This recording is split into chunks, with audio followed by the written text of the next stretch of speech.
Temor en la OTAN. Rusia desplegará el Oreshnik en Bielorrusia. Putin respondió al pedido de Lukashenko de colocar el novedoso misil en su territorio, afirmando que será posible en la segunda mitad de 2025. El nuevo sistema ruso de misiles hipersónicos de alcance intermedio Oreshnik podría desplegarse en Bielorrusia en la segunda mitad de 2025, a medida que aumente su producción, declaró este viernes el presidente de Rusia, Vladimir Putin, durante una reunión con su homólogo bielorruso, Alexander Lukashenko. Así comentó Putin la petición de Lukashenko de desplegar nuevos sistemas de armamento, incluido el Oreshnik, en el territorio de su país. El presidente bielorruso afirmó que si las autoridades rusas deciden desplegar el sistema en su país, sus posibles objetivos también deben ser determinados por Minsk. Tenemos lugares donde podemos colocar estas armas, con una condición: que los objetivos sean determinados por la dirección militar y política de Bielorrusia, expresó Lukashenko, agregando que Minsk quiere que especialistas de la Federación Rusa se encarguen solo de la colocación de las armas. Esto reforzaría significativamente la defensa de nuestra Unión. Se nos reprocha que hemos desplegado armas nucleares, pero no son armas nucleares, sino muy eficaces, precisó. No tiene análogos. Fuimos a satisfacer las peticiones del presidente de la República de Bielorrusia de desplegar armas nucleares tácticas, pero, por supuesto, sistemas tan avanzados como el Oreshnik no tienen análogos en el mundo y en caso de uso en grupo son comparables al uso de armas nucleares, pero no son armas de destrucción masiva, declaró Putin. En este sentido, Putin nombró dos rasgos distintivos del Oreshnik. En primer lugar, a diferencia de las armas de destrucción masiva, es un arma de alta precisión, no golpea zonas y consigue resultados no por su potencia, sino por su exactitud.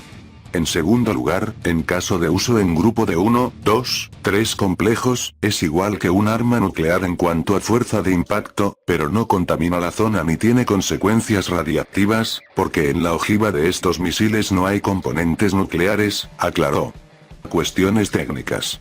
Dado que hoy hemos firmado un tratado sobre garantías de seguridad utilizando todas las fuerzas y medios disponibles, considero posible el despliegue de complejos como el Oreshnik en el territorio de Bielorrusia, agregó. Y, por supuesto, hay una serie de cuestiones técnicas que deben resolver los especialistas, como la determinación del alcance mínimo, teniendo en cuenta las prioridades de seguridad de Bielorrusia, señaló el mandatario. Añadió que el despliegue del sistema en Bielorrusia implicará costes mínimos para el país. Asimismo, calificó de cosa obvia que las decisiones las tome el mando de la nación, pero precisó que el Oreshnik formaría parte del complejo de misiles estratégicos de las Fuerzas Armadas rusas. Oreshnik es un novedoso misil balístico ruso de alcance intermedio capaz de impactar contra sus objetivos a una velocidad hipersónica de Mach 10, lo que equivale a casi 3 km por segundo. Rusia. No vamos a permitir que la OTAN esté en nuestra puerta. El ministro de Asuntos Exteriores ruso calificó de guerra híbrida lo que está ocurriendo en Ucrania, y afirmó que los ucranianos no podrían utilizar armas modernas por sí mismos sin la participación estadounidense. Rusia no quiere la guerra ni un enfrentamiento directo con Estados Unidos y espera que las señales que está enviando tras los ataques a su territorio con misiles de fabricación estadounidense sean tomadas en serio por Washington, declaró el ministro de Asuntos Exteriores de Rusia, Sergei Lavrov, en una entrevista con el reconocido periodista estadounidense, Tucker Carlson.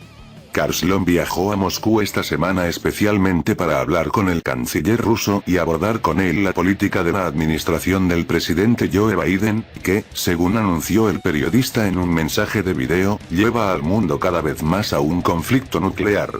A la pregunta de si Lavrov cree que Moscú y Washington están ahora en guerra, el canciller respondió: "Yo no diría eso. En cualquier caso, esto no es lo que queremos. Por supuesto, nos gustaría tener relaciones normales con todos nuestros vecinos. En general, con todos los países, especialmente con un país tan grande como EU. Estamos enviando señales". No obstante, Lavrov señaló que lo que está ocurriendo en Ucrania se llama guerra híbrida. Obviamente, los ucranianos no podrían hacer lo que están haciendo con armas modernas de largo alcance sin la participación directa de personal militar estadounidense. Es peligroso, dijo. Dado que contra Rusia se están utilizando ATACMS y otras armas de largo alcance, estamos enviando señales. Esperamos que la última, de hace un par de semanas, del nuevo sistema de misiles balísticos de alcance intermedio Oreshnik, haya sido tomada en serio, expresó el diplomático. Lavrov calificó de gravísimo error subestimar las líneas rojas de Rusia, afirmando constantemente que la OTAN es una alianza defensiva, pero a veces golpean primero. Nuestra posición es legítima, no a la OTAN en nuestra puerta, proclamó. No querían tener nada que ver con ellos. Lavrov también explicó las razones subyacentes de todos los acontecimientos y disputas que están teniendo lugar actualmente. Es absolutamente inútil afirmar que las personas que llegaron al poder como resultado del golpe de estado militar de febrero de 2014 en Ucrania representaban a los ciudadanos de Crimea o a los residentes del este y el sur de Ucrania.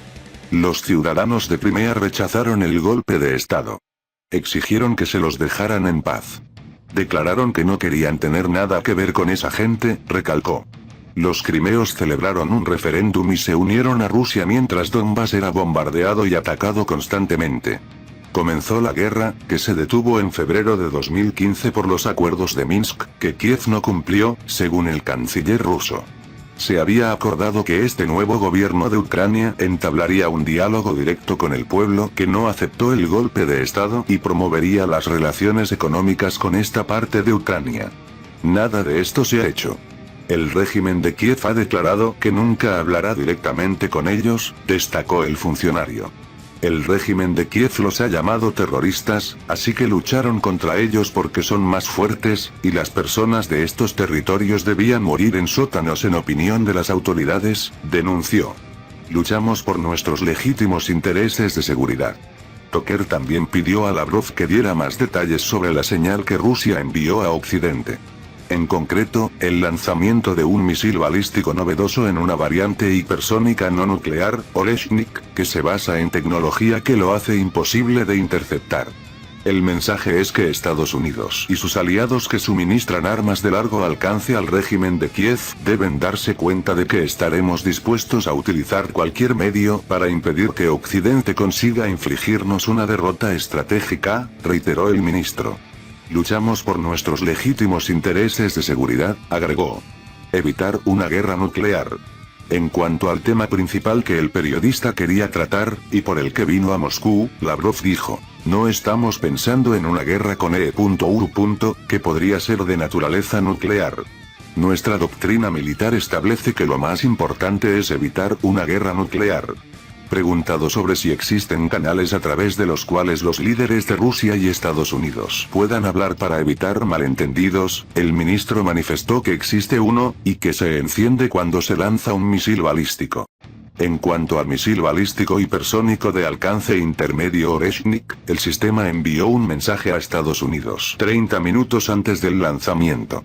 Sabían que se acercaba y no lo percibieron como algo más grande y verdaderamente peligroso, comentó. Lavrov detalló que se trataba de un lanzamiento de prueba. No estamos hablando de exterminar a la población de nadie. Los que empezaron esta guerra no fuimos nosotros. Hemos advertido durante años que el acercamiento de la OTAN a nuestras fronteras crearía un problema, enfatizó.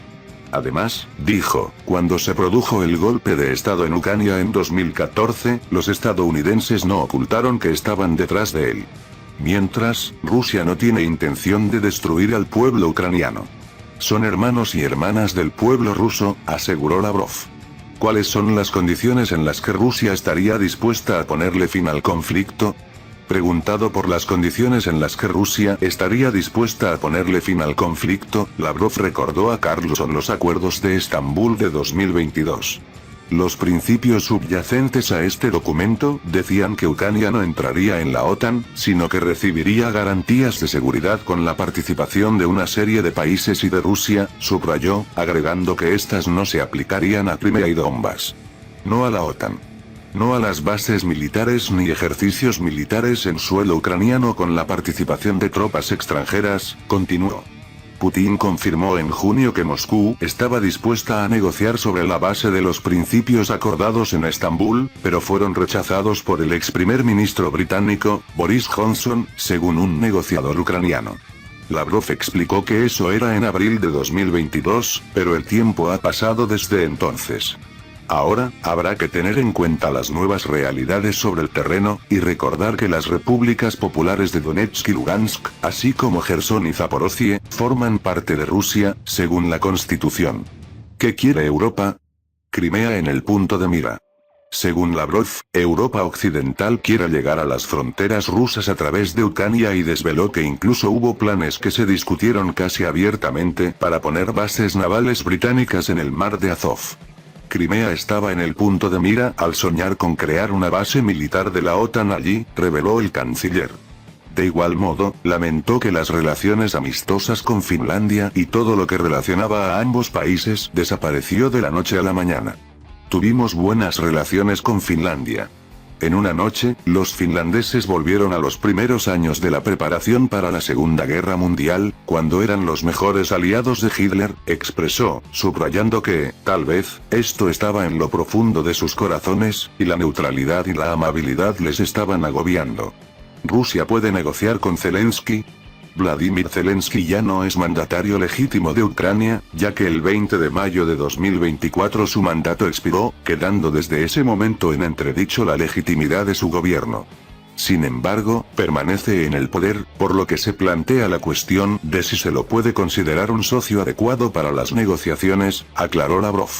Lavrov aseveró que mientras Rusia está dispuesta a dialogar, el líder del régimen de Kiev firmó un decreto prohibiendo cualquier negociación con Moscú. Para empezar, ¿por qué no se le dice que lo cancele públicamente? Esto será una señal de que quiere negociaciones, manifestó el canciller, añadiendo que, en lugar de hacerlo, Zelensky inventó su fórmula de paz, complementándola con el así llamado Plan de Victoria. Cuando nuestros colegas occidentales dicen a veces nada sobre Ucrania sin Ucrania, en efecto, significa que nada sobre Rusia sin Rusia, declaró, añadiendo que los ucranianos no evitan decir que invitarán a Moscú para presentarle el acuerdo que ya han pactado con Occidente. ¿Qué está ocurriendo en Siria? Lavrov explicó también sobre lo que está ocurriendo en Siria.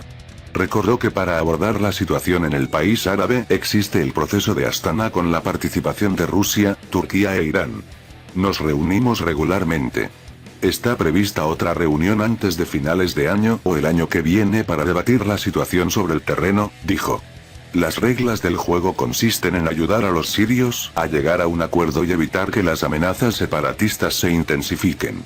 Esto es lo que están haciendo los estadounidenses en el este de Siria al alimentar a algunos separatistas kurdos utilizando los beneficios de la venta de petróleo y grano, recursos de los que disfrutan, denunció el jefe de la diplomacia rusa. Al ser preguntado quién apoya a los grupos terroristas islamistas en el país árabe, el ministro señaló que Rusia tiene información al respecto y le gustaría abordar con sus socios cómo cortar los canales de financiación y armamento. La información de dominio público menciona, entre otros, a los estadounidenses, los británicos y algunos otros. Algunos dicen que Israel tiene interés en empeorar la situación para que la franja de Gaza no esté tan vigilada. Se trata de un juego complejo. Implica a muchos actores, destacó. Las fuerzas rusas repelieron un ataque masivo de barcos no tripulados de la OTAN en Crimea. El 6 de diciembre por la noche, las Fuerzas Armadas de Ucrania, con el apoyo de las fuerzas de la OTAN, intentaron un nuevo ataque al puente de Crimea. La península de Crimea fue atacada por vehículos aéreos no tripulados y embarcaciones no tripuladas. Según el Ministerio de Defensa de Rusia, en total, las fuerzas de defensa aérea interceptaron y destruyeron 33 vehículos aéreos no tripulados ucranianos durante la noche. 14 drones ucranianos fueron destruidos en la región de Voronezh. 11 más apuntaron a la región de Kursk. 7 drones fueron destruidos en la región de Belgorod y otro en la República de Crimea. Según informes locales, un vehículo aéreo no tripulado ucraniano fue destruido cerca de la costa occidental de la península de Crimea, donde se encuentra la ciudad de Sebastopol. Pero los ataques ucranianos a la península no cesaron, ya que también fue atacada por barcos no tripulados ucranianos. Según el informe oficial del Ministerio de Defensa ruso, 2 aviones no tripulados ucranianos fueron destruidos durante la noche. Más tarde, el ministerio informó que por la mañana fueron destruidos 6 barcos ucranianos. Fuentes militares rusas no oficiales proporcionaron detalles sobre los ataques nocturnos. Los grupos de barcos no tripulados fueron lanzados en varias oleadas a pesar del tiempo tormentoso. El objetivo principal del ataque fue el puente de Crimea en la costa oriental de la península. El tráfico allí estuvo suspendido durante varias horas. Durante toda la noche, los marines rusos, las fuerzas aeroespaciales, la Guardia Rusa y las fuerzas especiales participaron en repeler el ataque. El primer grupo de barcos ucranianos fue avistado alrededor de la medianoche. Los Su-30S de la flota del Mar Negro destruyeron 6 barcos no tripulados de la OTAN en las aguas cercanas a Sebastopol. Alrededor de las 4 de la madrugada, otro grupo de embarcaciones no tripuladas de la OTAN fue avistado cerca de la costa oriental de la península. Después, un helicóptero ruso Ka-52 despegó para interceptarlos, pero los barcos no tripulados de la OTAN se apresuraron a huir hacia las aguas más profundas del Mar Negro. A las 6 de la mañana, un grupo de barcos no tripulados de la OTAN apareció cerca del estrecho de Kerch. Los helicópteros rusos Mi-8 y las fuerzas que garantizaban la seguridad del corredor fluvial de transporte se preparaban para repeler el ataque. Los barcos no tripulados de la OTAN estaban equipados con ametralladoras, que contraatacaron a las aeronaves rusas. Como resultado de los combates, los barcos no tripulados de la OTAN dieron media vuelta y desaparecieron de la vista, y los helicópteros rusos regresaron a la base. Una hora después, fueron alcanzados nuevamente cerca del estrecho de Kerch. Como resultado, otros 3 barcos no tripulados fueron destruidos cerca de la planta de construcción naval local. 4 barcos no tripulados de la OTAN lograron escapar después de ser atacados al sur del estrecho de Kerch. Así, según informes no oficiales, 9 de los 13 barcos no tripulados de la OTAN fueron destruidos por el ejército ruso. Las Fuerzas Armadas de Ucrania, pagadas, entrenadas y coordinadas por el ejército británico, están modernizando sus barcos no tripulados y probando diferentes estrategias de ataque. Esta vez, los grupos de sus barcos tenían una estructura bien coordinada, con atacantes rápidos, que tenían como objetivo alcanzar el objetivo cuando eran acorralados por barcos armados con ametralladoras. Sin embargo, todos los esfuerzos de los militares ucranianos y de la OTAN aún no han dado resultados. Después de una pausa prolongada, seguramente acumularán grandes reservas de barcos no tripulados, si no son destruidos por los ataques rusos en toda la región de Odesa, y se deben esperar más oleadas de ataques masivos contra el puente de Crimea y la infraestructura militar rusa en Crimea, especialmente porque el ejército ucraniano se abstiene de atacar con misiles de la OTAN en las regiones de retaguardia rusas después de que se presentó en acción el misil de alcance medio Oreshnik. Bienvenidos a nuestro canal Poderío Armadas, suscríbase a nuestro canal para tener la mayor información de la actualidad mundial. Si te gustó el video dale like, gracias por su visita a nuestro canal.